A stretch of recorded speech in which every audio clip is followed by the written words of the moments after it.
Egypt, the richest source of archaeological treasures on the planet. Oh, that's a fabulous one. Beneath this desert landscape lie the secrets of this ancient civilization. Wow. You see why the pharaohs chose this place. Now, for a full season of excavations, our cameras have been given unprecedented access to follow teams on the front line of archaeology. I'm driving so fast because I'm so excited. It's an entrance. We can see an entrance. Revealing buried secrets. I've just been told that they have found something. Oh my gosh. A sphinx! And making discoveries that could rewrite ancient history.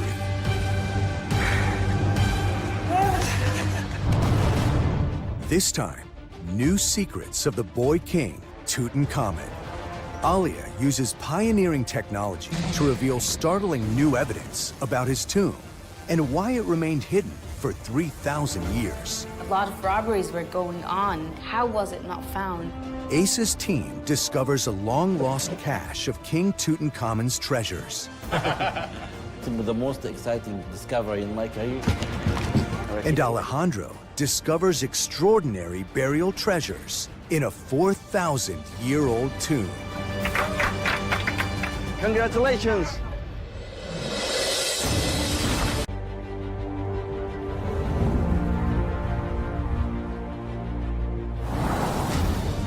The Valley of the Kings.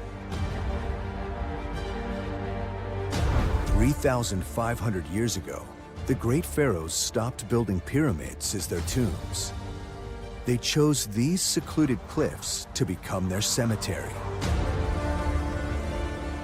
Today, archaeologists come from all over the world to unlock the mysteries still hidden in this city of the dead. It's the first day in the valley for Cairo-born Egyptologist Aliyah Ishmael and her team. It's a real buzz in this place. People are coming from all over the world. Coming to the valley, it's amazing. I'm so proud to have such ancestry. It's one of the most famous necropolises in the world. And I think what is special is that it comes out of nowhere. Over 300 miles south of Cairo, in the heart of Egypt, lie the limestone cliffs of the Valley of the Kings. After 200 years of excavation, archaeologists have located 65 tombs hidden among the rocks. But only one has ever been found with its treasure still inside. It belonged to the pharaoh, Tutankhamun. This here is number 62, Tutankhamun. One of those great finds of the century. British explorer Howard Carter discovered Tutankhamun's tomb in 1922. One of his teams spotted steps leading down through the sand. They led to the tomb entrance, buried beneath feet of rubble and debris.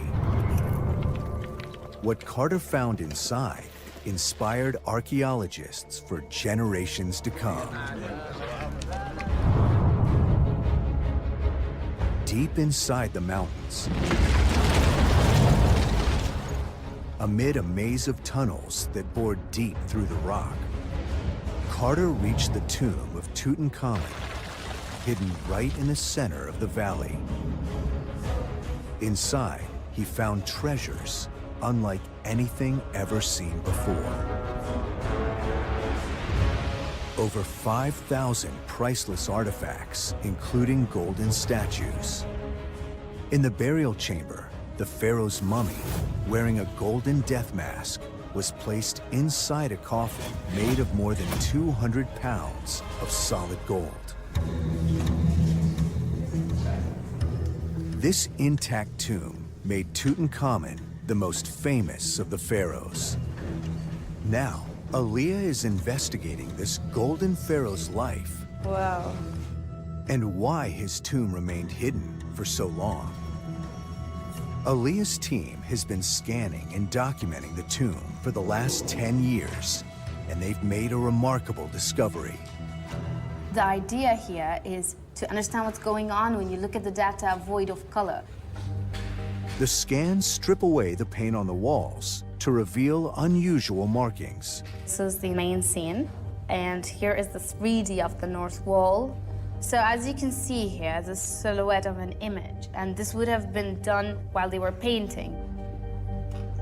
The images show the indented outline of the face hidden below. It's caused by the tip of the paintbrush if you start painting when the plaster is still wet. This is why the brushes would have made a very light impression, and this allows us to understand that it was rushed. But why would the tomb builders rush such an important job? The pictures on the wall reveal another set of clues. Despite becoming the most famous pharaoh of ancient Egypt, Tutankhamun did not have a lengthy reign. He was only a 9-year-old boy when he became king and relied on trusted advisors to help rule his vast empire. As Tutankhamun grew older, he was known to portray himself as a warrior king, riding into battle on a chariot. But the boy king suffered from multiple illnesses, including malaria. He was only 19 years old when he unexpectedly died. هو هنا بقى الأبيض.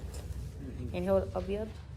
Aaliyah thinks the marks her scans reveal in the plaster are evidence of a hurried burial due to Tutankhamun's sudden death.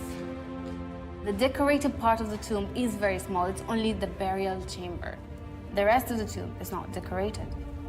If they had more time, all of this was going to be decorated. While the tomb's construction may have been rushed, its treasures were everything a pharaoh could desire to take him into the afterlife. So why did this tomb lay hidden below a layer of rock for thousands of years when all the other tombs in the valley were looted? To solve this mystery, Aaliyah will turn to new technology as she moves her investigation out into the valley. 300 miles north, in Giza, in the shadow of the pyramids, the biggest treasure haul in history is getting a new home. A $1 billion museum and research center. When completed, the Grand Egyptian Museum will reunite all of Tutankhamun's treasures in one place for the first time in 100 years. Having all of the pieces from the tomb of Tutankhamun together in one place, this will be a fantastic chance to find new facts, new hidden things about Tutankhamun. After Carter removed the treasures from Tut's tomb, they ended up in museums around Egypt. Now, for the first time, scientists and Egyptologists will use modern technology to analyze each object. Some details reappear and give us new information about these antiquities.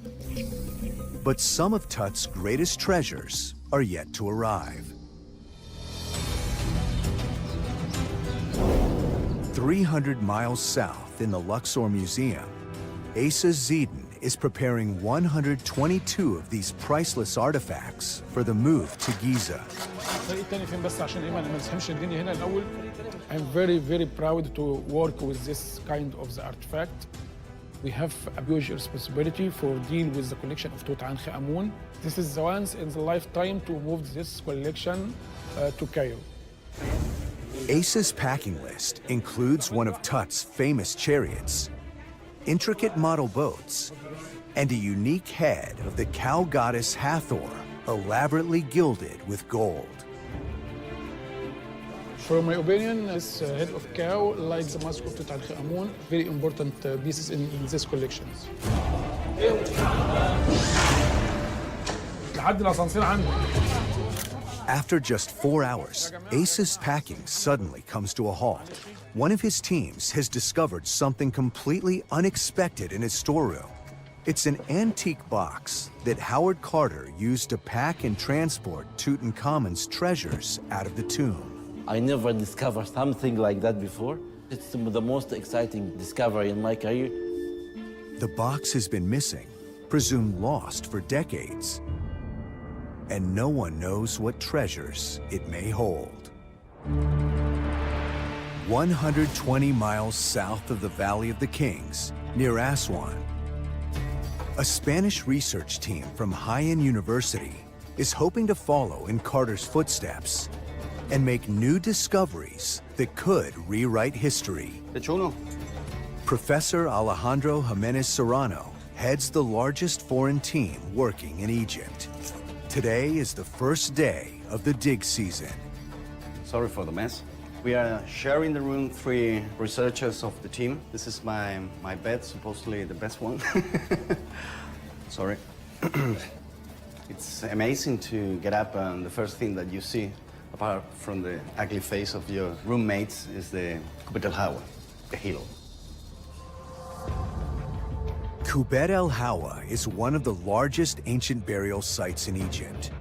So far, 100 tombs have been discovered here. They belong to the nobles who governed Egypt hundreds of years before the pharaohs buried in the Valley of the Kings. Alejandro's mission is to hunt for more unopened tombs and reveal more about these early Egyptians. It's difficult to explain how I feel. It's not only nervous, it's exciting. It's a mix of feelings. It's an honor to come every year. Now it comes the most difficult part of the day, to climb the hill. This is the team's 10th year digging here. So nice to be here again. There's a reason why everyone is excited to be back. Last year, Alejandro found the entrance to a sealed tomb, but his permit expired before he could explore inside. Today is 40 degrees. I'm working under the sun. Today is gonna be tough. To protect against modern-day tomb robbers, they put a steel security door to block the entrance of the vertical shaft that leads to the sealed burial chamber. Well, it has been 1 year waiting. 1 year imagining the possibilities. I'm very excited.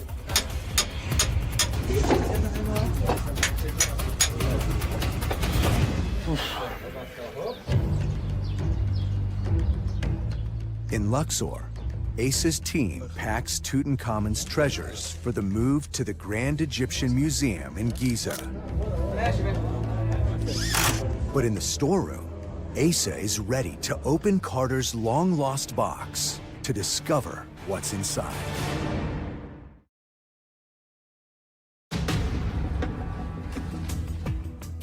The team gathers around to see if the box really does contain priceless treasures from Tutankhamun's tomb. Oh, Fantastic. it's amazing. These delicate wooden pieces are ancient boat parts.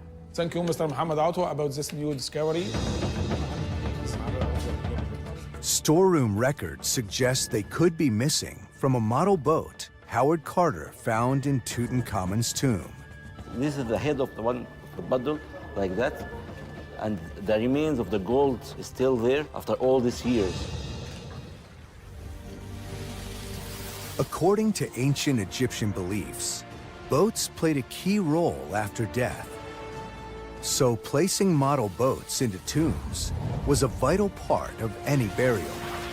The vessels also came complete with crew because it was believed the replicas would come to life and help with fishing and transport in the underworld. The pharaohs used a special vessel to sail across the sky for eternity. Ordinary people also thought they could reach the afterlife by boat, rowing on the Nile and into the next world. You can see here the date of the newspaper. It's Sunday, 5th of November, 1933. Howard Carter, maybe he read this newspaper before using it as a support in this box. To discover where these pieces came from, Mohammed inspects Carter's original inventory. Here the photo which taken for the tomb itself, and here we can find the boat. It's number 321, and with the mast itself, which is here. Records show that the box was sent to Luxor in 1973, but had gone missing, presumed lost or stolen. It's really exciting, a new discovery for one of the most important artifacts belongs to the King Tutankhamun. Asa thinks the rest of the boat is safe in the new Cairo lab, so they may finally be able to reunite it.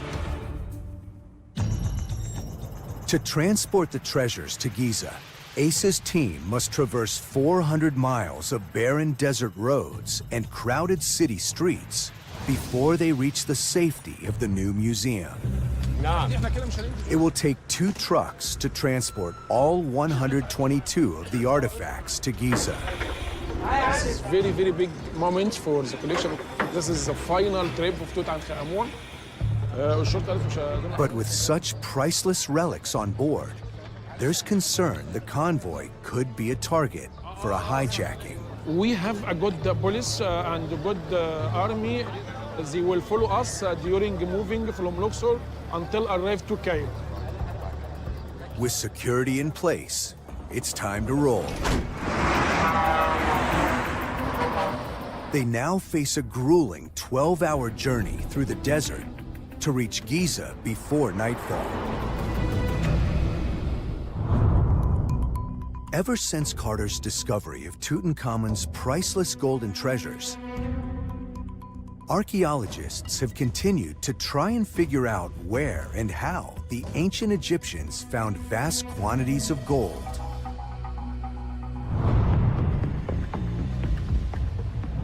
"50 miles south of the Valley of the Kings, on the edge of the eastern desert,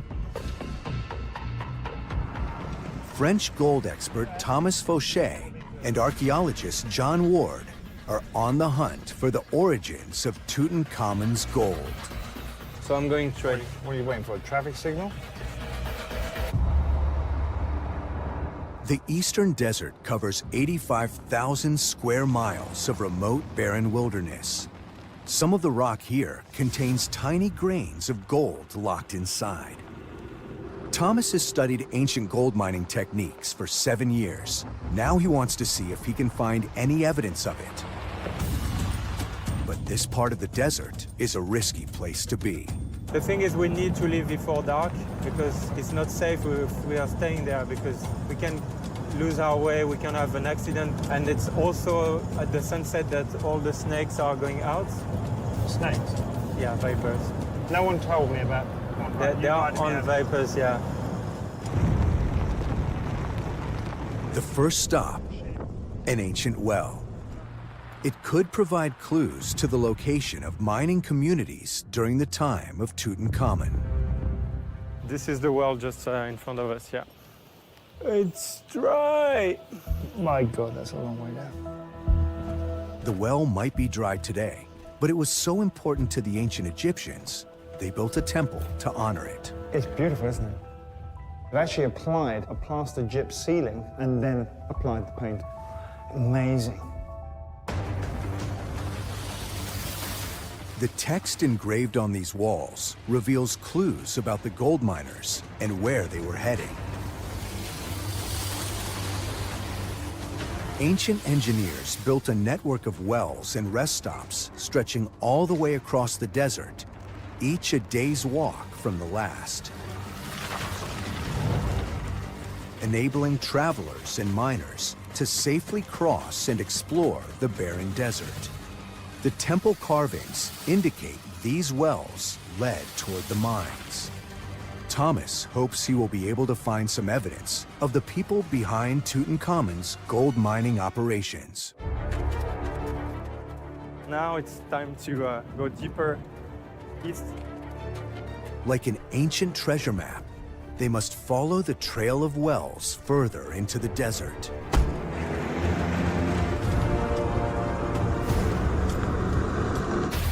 In Aswan, at the ancient burial site of Kubet al-Hawa, Alejandro is about to open a 4,000-year-old tomb. They're on the hunt for whatever burial treasure may be inside. I don't know who is more nervous, me or my team.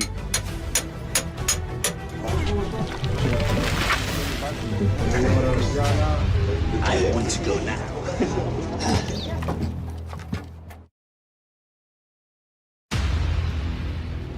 After a year of waiting, Alejandro can finally enter the tomb. It's amazing. It contains a 4,000-year-old coffin. Workers have inserted a box covered in acid-free paper inside the coffin to stop it from collapsing while they examine the tomb. We have been very lucky. It's impossible to explain the feelings that I'm having.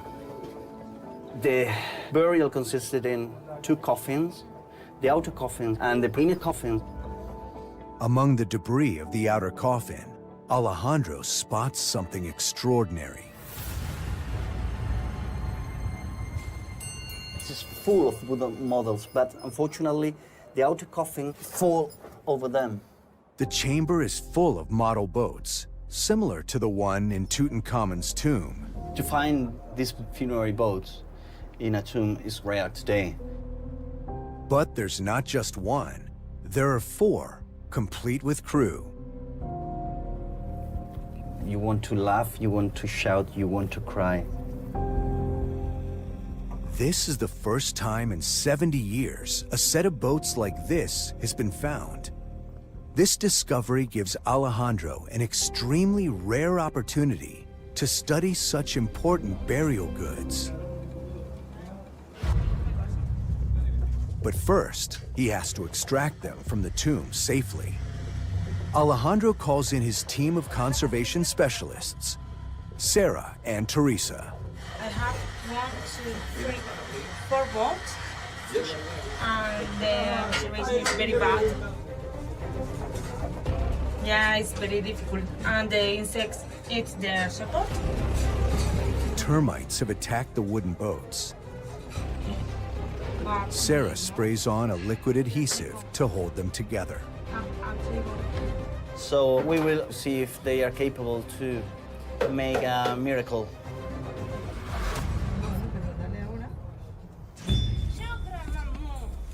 They prepare a foam-lined cradle to support the boat for the move to the team's restoration lab. But the wooden hull is stuck to the tomb floor. It'll require surgical precision using scalpels to free it. From the tomb to the restoration lab,